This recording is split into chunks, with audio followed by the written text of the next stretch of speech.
నమస్తే, welcome to burning topic. ప్రపంచ రాజకీయాల్లో ఇప్పుడు ఒకటే చర్చ. బలవంతుడిదే రాజ్యం అన్నట్లుగా అగ్రరాజ్య అధినేత డొనాల్డ్ ట్రంప్ అడుగులు వేస్తున్నారా? పొరుగు దేశాల భూభాగాలను తమ మ్యాప్లో కలుపుకోవడం చైనాకు అలవాటైపోయింది.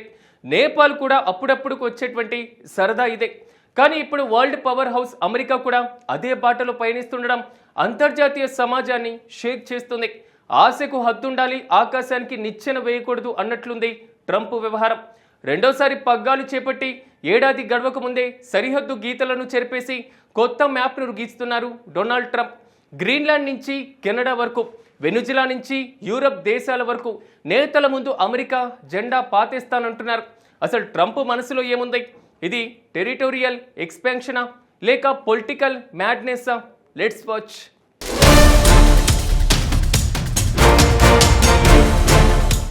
డొనాల్డ్ ట్రంప్ ఈ పేరు వింటేనే ఒక సంచలనం. ఆయన తీసుకునే నిర్ణయాలు ఎప్పుడూ అవుట్ ఆఫ్ ది బాక్స్ ఉంటాయి. తాజాగా తన సొంత సోషల్ మీడియా వేదికగా ట్రూత్లో ఆయన షేర్ చేసిన 2 ఫోటోలు ఇప్పుడు గ్లోబల్ పాలిటిక్స్లో చిచ్చుపెట్టాయి. భారత్ పొరుగున ఉన్న చైనా, నేపాల్ తరచూ భారత్లోని భూభాగాలను కలుపుకుని మ్యాప్లు విడుదల చేయటం చూస్తుంటాం. ఇటీవల బంగ్లాదేశ్కు చెందిన యువనేత కూడా భారత్లోని ఈశాన్య రాష్ట్రాలను కలుపుకుని గ్రేటర్ బంగ్లాదేశ్ పేరుతో ఓ మ్యాప్ విడుదల చేశారు. కానీ తరువాత 2 రోజులకే అతనిపై దాడి జరిగింది. చికిత్స పొందుతూ మృతి చెందాడు. అప్పుడు అగ్రరాజ్యాధినేత డొనాల్డ్ ట్రంప్ కూడా చైనా, నేపాల్, బంగ్లాదేశ్ బాటలో పయనిస్తున్నాడు. రెండోసారి అధ్యక్ష బాధ్యతలు చేపట్టి ఏడాది పూర్తి కావస్తోంది. ఈ క్రమంలో ట్రంప్ రాజ్య విస్తీరణ పిచ్చి పీక్స్కు చేరింది. తాజాగా తన సొంత సోషల్ మీడియా ట్రూత్లో 2 ఫోటోలు షేర్ చేసి కొత్త వివాదానికి తెరతీశాడు.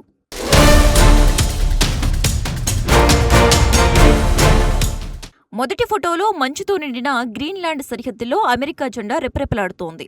పక్కనే Trump, vice president JD Vance, secretary of state Marco Rubio గర్వంగా నిలబడి ఉన్నారు. అక్కడ ఉన్న మైలురాయిపై రాసి ఉన్న మాటలు చూస్తే ఎవరికైనా ఫ్యూజులు ఎగిరిపోవాల్సిందే. Greenland part of USA since 2026, అంటే వచ్చే ఏడాది కల్లా గ్రీన్లాండ్ అమెరికా సొంతం కాబోతుందని ఆయన ప్రకటించేశారు.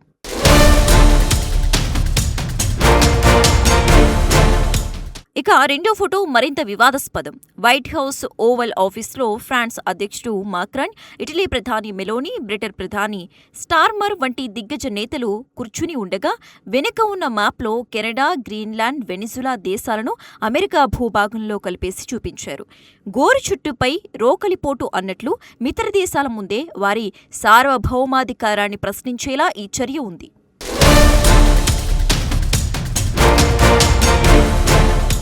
డొనాల్డ్ ట్రంప్ తన సోషల్ మీడియా ప్లాట్ఫామ్ ట్రూత్ సోషల్లో గ్రీన్లాండ్పై ఒక వివాదాస్పద ఫోటోను పోస్టు చేశారు.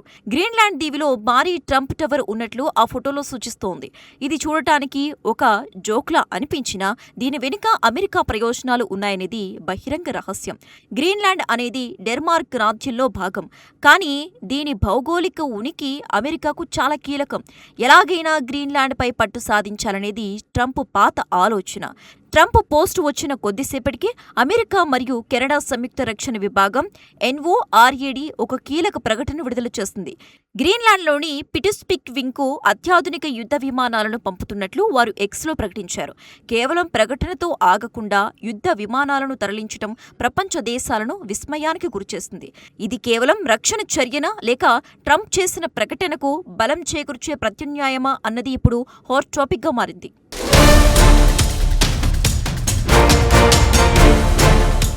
తన ప్రకటనతో ఒక ముఖ్యమైనటువంటి విషయాన్ని వెల్లడించింది. అయితే తాము ఒంటెత్తు ప్రోకరలతో పోవడం లేదని, డెన్మార్క్, గ్రీన్లాండ్ అధికారులతో నిరంతరం సమన్వయం చేసుకుంటున్నామని కూడా తెలపడం జరిగింది. దీర్ఘకాల భద్రతా ప్రణాళికలు అమలులో భాగంగానే ఈ చర్యలు చేపట్టినట్లుగా వారు వివరించారు. అయితే ఒక దేశ భూభాగం పైన మరో దేశం మ్యాప్ వేయడం ఇంటర్నేషనల్ రిలేషన్స్లో తీవ్ర ఉద్రిక్తతలకు దారితీస్తుంది. గ్రీన్లాండ్ అనేది మంచుతో కప్పబడినటువంటి ప్రాంతం మాత్రమే కాదు, అది ఖనిజ సంపదకు నిలయం. రష్యా, చైనా కళ్ళు కూడా ఈ ప్రాంతంపైనే ఉన్నాయి. ఇక రష్యా నుంచి వచ్చేటువంటి ముప్పును ఎదుర్కోవడానికి అమెరికా గ్రీన్లాండ్ను ఒక రక్షణ కవచంలా వాడుకోవాలని చూస్తుంది. చాలామంది ట్రంప్ పోస్టును ఒక సాధారణ మీమ్లా చూశారు.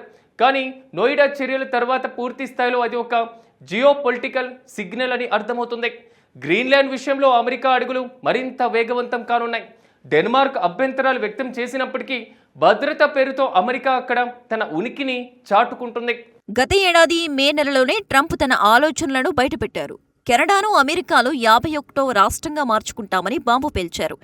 అప్పట్లో కెనడా మాజీ ప్రధాని జస్టిస్ ట్రూడోను ఉద్దేశించి ఆయన అమెరికా నియమించే ఒక గవర్నర్గా మిగిలిపోతారంటూ వ్యంగ్యాస్త్రాలు సంధించారు.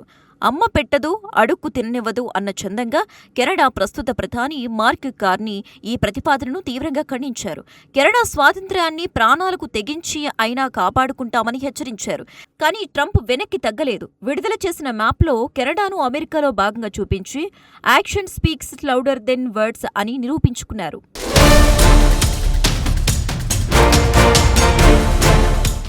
ఇది కేవలం సోషల్ మీడియా పోస్టులకే పరిమితం కాలేదు. క్షేత్రస్థాయిలో కదలికలు మొదలయ్యాయి. ట్రంప్ పోస్టు చేసిన కొద్దిసేపటికే NORAD ఒక ప్రకటన విడుదల చేసింది. గ్రీన్లాండ్లోని ఫిటిక్స్వింగ్కు యుద్ధ విమానాలను పంపుతున్నట్లు ధృవీకరించింది. డెన్మార్క్ గ్రీన్లాండ్ అధికారులతో సమన్వయం చేసుకుంటామని చెబుతున్నప్పటికీ ఇది ఒక రకమైన మిలిటరీ ఆర్గేషన్ అని విశ్లేషకులు భావిస్తున్నారు. దీర్ఘకాల భద్రత పేరుతో ట్రంప్ చేస్తున్న ఈ ప్రయోగాలు అగ్రరాజ్యపు అధికార దాహానికి నిదర్శనంగా కనిపిస్తున్నాయి.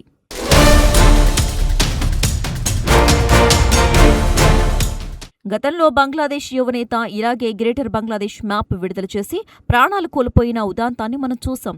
ముందు వెనుక ఆలోచించని పని ముప్పు తెచ్చిపెడుతుంది అనటానికి ఈ ఘటనే నిదర్శనం. ఇప్పుడు ట్రంప్ కూడా తన పట్టుదలతో అమెరికాను ఏకాకిని చేస్తున్నారా?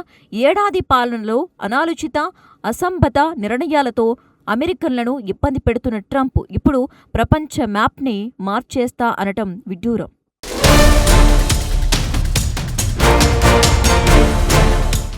వినాశకాలే విపరీత బుద్ధి అన్నట్లు ట్రంప్ అధికార దాహం అగ్రరాజ్యాన్ని ఎటువైపు తీసుకువెళ్తుందో వేచి చూడాలి. ఓవైపు కెనడా సార్వభౌమాధికారం కోసం పోరాటం చేస్తుంటే మరోవైపు గ్రీన్లాండ్ సరిహద్దులో యుద్ధ మేఘాలు కమ్ముకుంటున్నాయి. ట్రంప్ గీసినటువంటి ఈ మ్యాప్ కేవలం సోషల్ మీడియాకే పరిమితమవుతుందా లేక ప్రపంచ పటంలో నిజంగానే మార్పులు వస్తాయా అనేది వేచి చూడాలి.